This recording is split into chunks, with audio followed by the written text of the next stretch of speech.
ಸಾಧನೆಗಾಗಿ doctor S V. Hittalamani, Shri M C. Rangaswamy ಅವರನ್ನ ಬರಮಾಡಿಕೊಳ್ಳೋಣ. ಪಂಚಮಲೆ ಡಾಕ್ಟರ್ ಎಸ್.ವಿ. ಹಿತ್ತಲಮನಿ ಕೃಷಿಯಲ್ಲಿ ಪದವಿ ಮತ್ತು ಸ್ನಾತಕೋತ್ತರ ಪದವಿಯನ್ನು ಗಳಿಸಿ ಸರ್ಕಾರಿ ಸೇವೆಯಲ್ಲಿದ್ದಾಗ ರೈತ ಸಮುದಾಯಕ್ಕೆ ಬೆಂಬಲ ನೀಡುವ ಕಾಯಕ ನಡೆಸಿದ್ದ ಡಾಕ್ಟರ್ ಎಸ್.ವಿ. ಹಿತ್ತಲಮನಿ ಅವರು ನಿವೃತ್ತಿಯ ನಂತರವೂ ತಮ್ಮ ಕೃಷಿ ಸೇವೆಯನ್ನು ಮುಂದುವರಿಸಿದ ಕೃಷಿ ವಿಜ್ಞಾನಿ. ತೋಟಗಾರಿಕೆ ಇಲಾಖೆಯಲ್ಲಿ ಅಧಿಕಾರಿಯಾಗಿ ಸೇರಿ ವಿವಿಧ ಹುದ್ದೆಗಳನ್ನು ನಿರ್ವಹಿಸಿ ತೋಟಗಾರಿಕೆ ಇಲಾಖೆ ಹೆಚ್ಚುವರಿ ನಿರ್ದೇಶಕರಾಗಿ ನಿವೃತ್ತರಾದವರು. ಮೊದಲಿನಂತೆಯೇ ತೋಟದ ಬೆಳೆಗಳಿಗೆ ಸಂಬಂಧಿಸಿ ಕೃಷಿಕರಿಗೆ ಉಪಯುಕ್ತ ಸಲಹೆಗಳನ್ನು ಮುಂದುವರಿಸಿದರು. ಬೇಸಾಯದಲ್ಲಿ ವೈಜ್ಞಾನಿಕ ವಿಧಾನಗಳನ್ನು ಅಳವಡಿಸಿಕೊಳ್ಳುವಂತೆ ಸಂದರ್ಭ ಸಿಕ್ಕಾಗಲೆಲ್ಲ ಸೂಚನೆಯನ್ನು ನೀಡುತ್ತಿದ್ದರು. ಉತ್ತಮ ಬೀಜ, ಗೊಬ್ಬರ, ನೀರಿನ ಸದ್ಬಳಕೆಯಿಂದ ಉತ್ಪಾದನೆಯನ್ನು ಹೆಚ್ಚಿಸುವ ಸೂಚನೆಗಳು ಹಾವೇರಿ ರೈತರ ಆದಾಯವನ್ನು ಹೆಚ್ಚಿಸುವಲ್ಲಿ ನೆರವಾಗಿದೆ. ಅವರ ಜನಪರವಾದ ಕಾಳಜಿಯನ್ನ, ಸಾಧನೆಯನ್ನು ಗುರುತಿಸಿ 2025ನೇ ಸಾಲಿನ ರಾಜ್ಯೋತ್ಸವ ಪ್ರಶಸ್ತಿ ಇಟ್ಟು ಗೌರವಿಸಲಾಗಿದೆ. Doctor MC. ರಂಗಸ್ವಾಮಿ ಕೃಷಿ ಕ್ಷೇತ್ರ ವಿಶ್ವವಿದ್ಯಾಲಯದ ಪದವಿಯನ್ನು ಪಡೆದು ಉದ್ಯೋಗಕ್ಕಾಗಿ ಪ್ರಯತ್ನ ಪಡದೆ ಬರಡು ಭೂಮಿಯನ್ನು ಹಸಿರು ನಾಡನ್ನಾಗಿ ಪರಿವರ್ತಿಸುವ ಬಂಗಾರದ ಮನುಷ್ಯ ಚಲನಚಿತ್ರದಿಂದ ಪ್ರೇರಣೆ ಪಡೆದು ಕೃಷಿಗೆ ಮರಳಿದ ಅಪರೂಪದ ಪದವೀಧರ ಡಾಕ್ಟರ್ ಎಂ.ಸಿ. ರಂಗಸ್ವಾಮಿ ಹಾಸನ ಜಿಲ್ಲೆಯ ಅರಕಲಗೂಡು ತಾಲೂಕಿನ ದೊಡ್ಡಮಗೆ ಗ್ರಾಮದವರು. ಕೃಷಿ ಬದುಕಿನ ಸೆಳೆತದಿಂದಲೇ ಬೇಸಾಯದ ಬದುಕಿಗೆ ಪ್ರವೇಶಿಸಿದ ರಂಗಸ್ವಾಮಿಯವರು ಪ್ರಯೋಗಗಳನ್ನ ನಡೆಸಿ ಯಶಸ್ವಿಯಾದರು. ಅಪರೂಪದ ಬೆಳೆಗಳನ್ನ ಬೆಳೆದು ಸಮಗ್ರ ಕೃಷಿ, ಅರಣ್ಯ ಕೃಷಿ, ಹೈನುಗಾರಿಕೆ, ಮೀನು ಕೃಷಿಯನ್ನ ತಮ್ಮ ಜಮೀನಿನಲ್ಲಿ ಆರಂಭಿಸಿ ಇತರೆ ರೈತರಿಗೆ ಮಾದರಿಯಾಗಿದ್ದಾರೆ.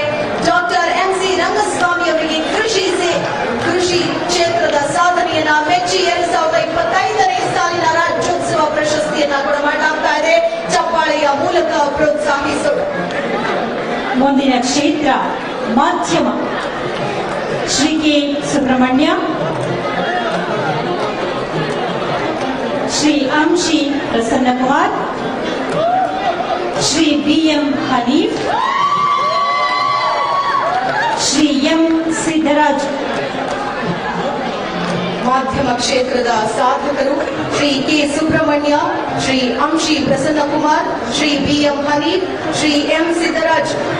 ನಿಖರ ವರದಿಗಾರಿಕೆ, ಸ್ಪಷ್ಟ ಮಾಹಿತಿಗೆ ಹೆಸರಾಗಿ ವಿಶಿಷ್ಟ ಛಾಪು ಮೂಡಿಸಿದವರು ಹಿರಿಯ ಪತ್ರಕರ್ತ ಕೆ. ಸುಬ್ರಹ್ಮಣ್ಯ. ಆಂಗ್ಲ ಪತ್ರಿಕೆಗಳಲ್ಲಿ ಅನೇಕ ಉನ್ನತ ಹುದ್ದೆಗಳಲ್ಲಿ ಬೆಳಗಿದ ಸಾಧಕರು ಶ್ರೀ ಕೆ. ಸುಬ್ರಹ್ಮಣ್ಯ. ಯಾವುದೇ ದಾಕ್ಷಿಣ್ಯಕ್ಕೆ ಎಡೆ ಕೊಡದೆ ವರದಿ ಮಾಡಿದ ನಿಷ್ಠುರವಾದಿ ಶ್ರೀ ಕೆ. ಸುಬ್ರಹ್ಮಣ್ಯ ಅವರ ಎಲ್ಲ ಸಾಧನೆಗಳನ್ನು ಗುರುತಿಸಿ 2025ನೇ ಸಾಲಿನ ರಾಜ್ಯೋತ್ಸವ ಪ್ರಶಸ್ತಿಯನ್ನಿತ್ತು ಗೌರವಿಸಲಾಗಿದೆ. ಶ್ರೀ ಅಂಶಿ ಪ್ರಸನ್ನಕುಮಾರ್ ಕವಿ, ಲೇಖಕ, ಪತ್ರಕರ್ತರಾಗಿ ಬಹುರೂಪಿ ಸಾಧನೆಗೈದ ವಿಶಿಷ್ಟ ಸಾಧಕರು ಅಂಶಿ ಪ್ರಸನ್ನಕುಮಾರ್. ಅಂಕಣಕಾರರು, ಪತ್ರಿಕಾ ಸಂಘಟನೆಕಾರರಾಗಿ 4 ದಶಕಗಳಿಂದಲೂ ಕೂಡ ಮಾಧ್ಯಮ ಕ್ಷೇತ್ರದಲ್ಲಿ ಸೇವೆ ಸಲ್ಲಿಸ್ತಾ ಇದ್ದಾರಂತೆ. ಸುದ್ದಿಯ ಸಂಗಾತಿ, ಸಾಂಸ್ಕೃತಿಕ ನಗರಿ ಮೈಸೂರಿನ ಪ್ರತಿಭೆ ಅಂಶಿ ಪ್ರಸನ್ನಕುಮಾರ್ ಇವರ ಈ ಮಾಧ್ಯಮ ಕ್ಷೇತ್ರದ ಸಾಧನೆಯನ್ನ ಮೆಚ್ಚಿ 2025ನೇ ಸಾಲಿನ ರಾಜ್ಯೋತ್ಸವ ಪ್ರಶಸ್ತಿಯನ್ನ ಕೊಡಮಾಡಲಾಗ್ತಾ ಇದೆ. ಅಭಿನಂದನೆಗಳು ಶ್ರೀ ಅಂಶಿ ಪ್ರಸನ್ನಕುಮಾರ್. ಶ್ರೀ ಬಿ.ಎಂ. ಹನೀಫ್ ಜನಪರ ಪತ್ರಿಕೋದ್ಯಮದ ಮುಖ್ಯ ಧಾರೆಯಾಗಿ ಕಾರ್ಯನಿರ್ವಹಿಸಿದ ವಿಶೇಷ ಪ್ರತಿಭೆ ಬಿ.ಎಂ. ಹನೀಫ್. ಸಾಹಿತ್ಯ, ಚಳವಳಿ, ಸಿನಿಮಾ ಕ್ಷೇತ್ರಗಳಲ್ಲೂ ಕೃಷಿಗೈದ ಬಹುಶ್ರುತ ಸಾಧಕರು. 38 ವರ್ಷಗಳ ಸುದೀರ್ಘ ಪತ್ರಿಕಾ ಯಾನದ ಅನುಭವಿಗಳು ಶ್ರೀ ಬಿ.ಎಂ. ಹನೀಫ್. ಕರ್ನಾಟಕ ಮಾಧ್ಯಮ ಅಕಾಡೆಮಿ ಪ್ರಶಸ್ತಿ, ಸಂದೇಶ ಪ್ರಶಸ್ತಾನದ ಪ್ರಶಸ್ತಿ, ಹೀಗೆ ಅನೇಕ ಹಲವಾರು ಪ್ರಶಸ್ತಿಗಳಿಗೆ ಭಾಜನರಾಗಿದ್ದಾರೆ. ಅವರ ಸಾಧನೆಗೆ 2025ನೇ ಸಾಲಿನ ರಾಜ್ಯೋತ್ಸವ ಪ್ರಶಸ್ತಿಯನ್ನಿತ್ತು ಗೌರವಿಸಲಾಗಿದೆ. ಅಭಿನಂದಿಸಿ ಬಂಧುಗಳೇ ಶ್ರೀ ಬಿ.ಎಂ. ಹನೀಫ್. ಶ್ರೀ ಎಂ. ಸಿದ್ದರಾಜು ಕನ್ನಡ ಮಾಧ್ಯಮ ಕ್ಷೇತ್ರದಲ್ಲಿ ವಿಶಿಷ್ಟ ಹೆಜ್ಜೆ ಗುರುತು ಮೂಡಿಸಿದ ಹಿರಿಯ ಪತ್ರಕರ್ತರು ಎಂ. ಸಿದ್ದರಾಜು. ವಸ್ತುನಿಷ್ಠ ವರದಿಗಾರಿಕೆ, ಕರಾರುವಕ್ಕಾದ ಬರವಣಿಗೆಯ ಮೂಲಕ ಹೆಸರಾದವರು. ಪತ್ರಿಕಾ ಸಂಸ್ಥೆಗಳಲ್ಲಿಯೂ ಸೇವೆ ಸಲ್ಲಿಸಿದ ಬಹುಮುಖಿ ಸಾಧಕರು. ಮಂಡ್ಯ ಜಿಲ್ಲೆ ಮಳವಳ್ಳಿಯವರಾದ ಎಂ. ಸಿದ್ದರಾಜು ಬೆಂಗಳೂರಿನ ಎಂಇಎಸ್ ಕಾಲೇಜಿನ ಪದವೀಧರರು. ಮಂಗಳೂರಿನಿಂದ ಪ್ರಕಟವಾಗ್ತಾ ಇದ್ದ ನವಭಾರತ ಮೂಲಕ ಪತ್ರಿಕಾ ಕ್ಷೇತ್ರಕ್ಕೆ ಕಾಲಿಡ್ತಾರೆ. ಆನಂತರ ರಾಷ್ಟ್ರೀಯ ಸುದ್ದಿ ಸಂಸ್ಥೆಗೆ ಸೇರ್ಪಡೆಗೊಳ್ಳುತ್ತಾರೆ. ವರದಿಗಾರ, ಮುಖ್ಯ ವರದಿಗಾರ, ಕರ್ನಾಟಕ ವಿಭಾಗದ ಮುಖ್ಯಸ್ಥ, ದಕ್ಷಿಣ ಭಾರತ ವಿಭಾಗದ ಮುಖ್ಯಸ್ಥರಾಗಿ ಸುದೀರ್ಘ 37 ವರ್ಷಗಳ ಕಾಲ ಸೇವೆ ಸಲ್ಲಿಸಿದ್ದಾರೆ. ಈ ಸೇವೆಯನ್ನ ಮೆಚ್ಚಿ ಶ್ರೀ ಎಂ. ಸಿದ್ದರಾಜು ಅವರಿಗೆ ಈ ವರ್ಷದ ರಾಜ್ಯೋತ್ಸವ ಪ್ರಶಸ್ತಿಯನ್ನ ನೀಡಿ ಗೌರವಿಸಲಾಗ್ತಾ ಇದೆ. ಅಭಿನಂದನೆಗಳು. ವಿಜ್ಞಾನ ಕ್ಷೇತ್ರ, ತಂತ್ರಜ್ಞಾನ ಕ್ಷೇತ್ರದ ಸಾಧನೆಗಾಗಿ ಶ್ರೀ ರಾಮಯ್ಯನವರನ್ನ ಬರಮಾಡಿಕೊಳ್ಳೋಣ.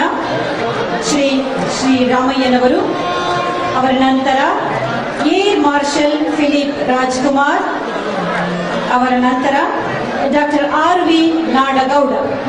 ಮೊದಲಿಗೆ ಶ್ರೀ ರಾಮಯ್ಯನವರು, air marshal Philip Rajkumar, doctor R V. Nadagouda. ವಿಜ್ಞಾನ ತಂತ್ರಜ್ಞಾನದ ಸಾಧನೆಗಾಗಿ ವಿಜ್ಞಾನ ತಂತ್ರಜ್ಞಾನ ಕ್ಷೇತ್ರದಲ್ಲಿ ತಮ್ಮದೇ ವಿಶಿಷ್ಟ ಛಾಪೊತ್ತಿದ ಅಪರೂಪದ ಸಾಧಕರು ಶ್ರೀ ರಾಮಯ್ಯನವರು. ಅಂತಾರಾಜ್ಯ ಜಲ ವಿವಾದಗಳನ್ನು ಪರಿಹರಿಸುವಲ್ಲಿ ಕೌಶಲ್ಯ ಜ್ಞಾನ ಬೆರೆದವರು. ಜಲಸಂಪನ್ಮೂಲ ಕ್ಷೇತ್ರದಲ್ಲಿ ಅನನ್ಯ ಕೊಡುಗೆ ನೀಡಿದ ಪ್ರತಿಭಾಶಾಲಿಗಳು. ಚಿಕ್ಕಬಳ್ಳಾಪುರ ಜಿಲ್ಲೆಯವರಾದ ಶ್ರೀರಾಮಯ್ಯ ಅವರು ಸಿವಿಲ್ ಇಂಜಿನಿಯರಿಂಗ್ ಭೂಗುಣ ತಂತ್ರ